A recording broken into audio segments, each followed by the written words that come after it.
नमस्कार, मैं हूं कुमार राकेश। हमारे लोकप्रिय कार्यक्रम देश की बात में आपका स्वागत है। आज हमारे साथ हैं राष्ट्रीय महिला आयोग की सदस्य शमीना शफीक जी। शमीना जी, देश की बात कार्यक्रम में आपका स्वागत है। शमीना जी, आप महिला आयोग में 2 साल से ज़्यादा हो गए। आपने हर राज्य को देखा, देश के कोने कोने को देखा। आज की तारीख में जो महिला की स्थिति है, आप उसको किस तरह देखती हैं, किस तरह सोचती हैं?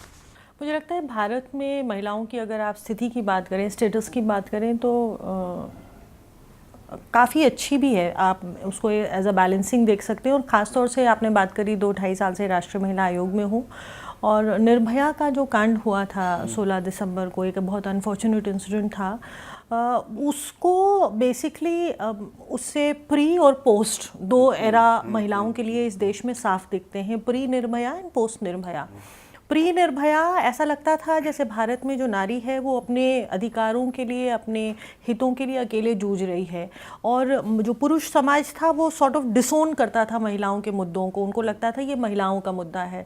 मगर 16 दिसंबर की वो जो एक बहुत दर्दनाक घटना थी, और उसके बाद जो युवाओं में जो रोष आया और जो चेतना जगी पूरे समाज में और पूरे भारतवर्ष में, उसके बाद ऐसा लगा जैसे अब पुरुषों को भी लगता है कि नहीं, ये उनका मुद्दा है। क्योंकि महिला उनके घर में भी है, चाहे वो माँ हो, चाहे वो बहन हो, चाहे वो बेटी हो। सो आई फील दैट आफ्टर 16 दिसंबर महिलाओं के बारे में एक चेतना जागृत हुई है भारत में। जो क्रांति को बोल रहे हैं, जो जिस तरह से क्रांति थी, एक कोई लीडर नहीं था उस क्रांति का, और जिस तरह से लोग सड़कों पे आए, तो उसको आप परिभाषित करें, मतलब उसके पहले ऐसी कोई क्रांति नहीं थी, ऐसी चेतना नहीं थी लोगों में। ऐसी चेतना तो अब ये एक अच्छा सूचक है कि पूरा समाज, न सिर्फ महिलाएं बल्कि पुरुष और ख़ासतौर से युवा वर्ग जो है वो महिलाओं के मुद्दों को बहुत गंभीरता से लेते हैं, और इवन मीडिया लेता है बहुत गंभीरता से। तो ये एक अच्छा। तो आपका जो अनुभव रहा, मान लिया आपने इसको एक डिवाइड किया, पोस्ट और प्री एरा ऑफ द 16 दिसंबर 2012, तो उसके बाद पिछले 2 वर्षों में जो खास करके कई काम हुए, महिला आयोग के द्वारा भी हुए, आपके द्वारा भी हुए, अपने कई केसेस आपके सामने आए। ऐसे कौन से केसेस थे जिस पर आपको लगता है कि इस पर भी काम नहीं हुआ है, काम होना चाहिए, जिससे कि महिलाओं का कल्याण हो सके? सबसे बड़ा जो इशू है, या जो सबसे बड़ी चीज़ है जिसको इमीडिएटली एड्रेस करने की ज़रूरत है, वो है पुलिस और समाज का रिश्ता। ख़ास तौर से पुलिस और महिलाओं का, ख़ास तौर से विक्टिम्स का जो रिश्ता है।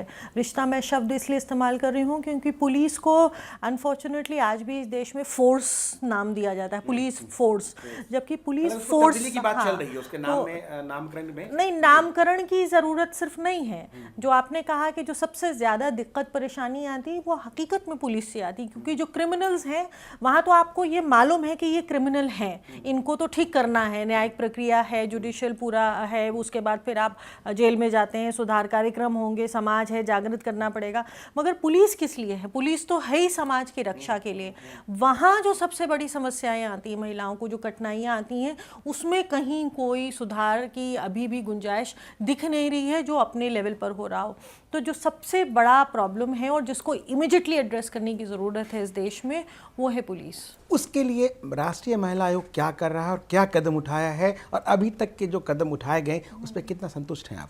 देखिए, पुलिस सेंसिटाइजेशन प्रोग्राम्स जो हैं वो बहुत ज़्यादा समय से चल रहे हैं राष्ट्रीय महिला आयोग में। बहुत समय से हम लोग कोशिश कर रहे हैं कि पुलिस जनों को सेंसिटाइज किया जाए। पुलिस के अपने भी कार्यक्रम है, ख़ास तौर से फिर मैं कहूँगी 16 दिसंबर की घटना के बाद तो एक प्रॉपर जितने डिपार्टमेंट, एक पुलिस वाला मारा गया उसमें, उनकी तरफ से भी बार बार ये रिक्वेस्ट आ रही थी कि हमारे सेंसिटाइजेशन के लिए आप प्रोग्राम्स करिए। बट सवाल ये उठता है कि क्या एक सेमिनार या 2 दिन का सेंसिटाइजेशन प्रोग्राम करके आप पुलिस का जो मेंटल ब्लॉक है उसको दूर कर सकते हैं? कॉन्टिन्यूस रिगरस प्रोग्राम्स की ज़रूरत है, और उस प्रोग्राम्स में जो समाज है, जो लोकल लोग हैं, उनका इन्वॉल्वमेंट बहुत ज़रूरी है। क्योंकि राष्ट्रीय महिला आयोग या राज्य महिला आयोग या कुछ चुनिंदा जो NGOs हैं जो अच्छा काम कर रहे हैं, आप सिर्फ उनके ऊपर निर्भर होकर अगर ये समझते हैं कि जो पुलिस है वो पूरी तरीके से सेंसिटाइज हो जाएगी, तो गलत समझते हैं। क्योंकि पुलिस में भी जो लोग हैं वो समाज से ही आते हैं, उनका भी वही पेट्रियार्कल माइंडसेट है, और उनको बार बार बताने की ज़रूरत है कि ये गलत है और ये सही है, तो वो बार बार बताने के लिए आप ये उम्मीद नहीं कर सकते कि सारे कांस्टेबल्स को उठाकर हम हर हफ्ते बुलाएं और कहें भाई आपको हम सेंसिटाइज करेंगे, क्योंकि फिर उन चौकीज़ का क्या होगा, पुलिस थानों का क्या होगा, क्योंकि प्रॉब्लम नीचे लेवल पे है, कांस्टेबलरी लेवल पे, प्रॉब्लम ऊपर लेवल पर नहीं है। जो आईपीएस ऑफिसर है वो अपने आप में बहुत सेंसिटाइज्ड है, उसको मालूम है कि उसको क्या करना है, नीचे वाले को करना है। नीचे वालों को आप कैसे, सागर मान लीजिए आप उत्तर प्रदेश के किसी एक डिस्ट्रिक्ट की बात करो और आप कहें कि उस डिस्ट्रिक्ट के जितने के सिपाही और कांस्टेबल्स हैं हम सबको सेंसिटाइज करेंगे, क्या प्रैक्टिकल है? नहीं प्रैक्टिकल है। आप सबको एक जगह बुला लेंगे तो थाने और चौकियों का क्या होगा?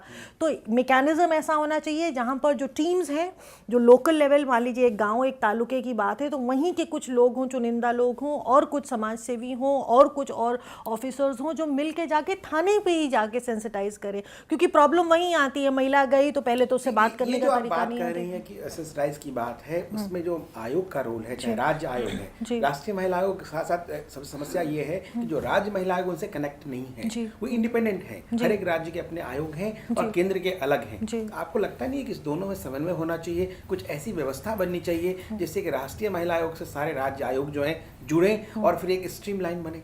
देखिए, फॉर्मल लिंकेज मैकेनिज्म तो नहीं है। राज्य महिला आयोग, जैसा आपने खुद कहा, वो ऑटोनोमस है, वो अपनी तरह से काम करते हैं, एक्ट है उनका अपना अपना, मगर रिश्ता ज़रूर है। राष्ट्रीय महिला आयोग और मैं बाकी आयोग की तो बात आपसे नहीं कर सकती, मगर राज्य महिला आयोग और नेशनल कमीशन फॉर विमेन में एक अच्छा सामंजस्य का रिश्ता है। कभी वो हमें केसेस भेजते हैं, कभी हम भेजते हैं, कोई प्रॉब्लम होती है तो हम एक दूसरे से बात करते हैं, सेमिनार्स, कॉन्फ्रेंसेस, कंसल्टेशंस में हम लोग एक दूसरे के साथ होते हैं, मगर एक फॉर्मल लिंक की अगर आप बात करें तो वो नहीं है। और उसके लिए मुझे लगता है बहुत गंभीरता से सोचने की ज़रूरत है, क्योंकि अगर वाकई में हम इस देश में महिलाओं को की स्थिति अच्छी देखना चाहते हैं तो हमें पहले जो मैकेनिज्म है जो महिलाओं के लिए हैं, पहले हमें उन्हें सशक्त करना पड़ेगा। तो शमीना जी, आपने जो भी चर्चा की कि मैकेनिज्म को सशक्त करने की ज़रूरत है और पुलिस और महिला के जो संबंध हैं, आयोग के संबंध हैं, इस पर हमारी चर्चा जारी रहेगी। वक्त है छोटे से ब्रेक का। ब्रेक के बाद हम फिर मिलते हैं।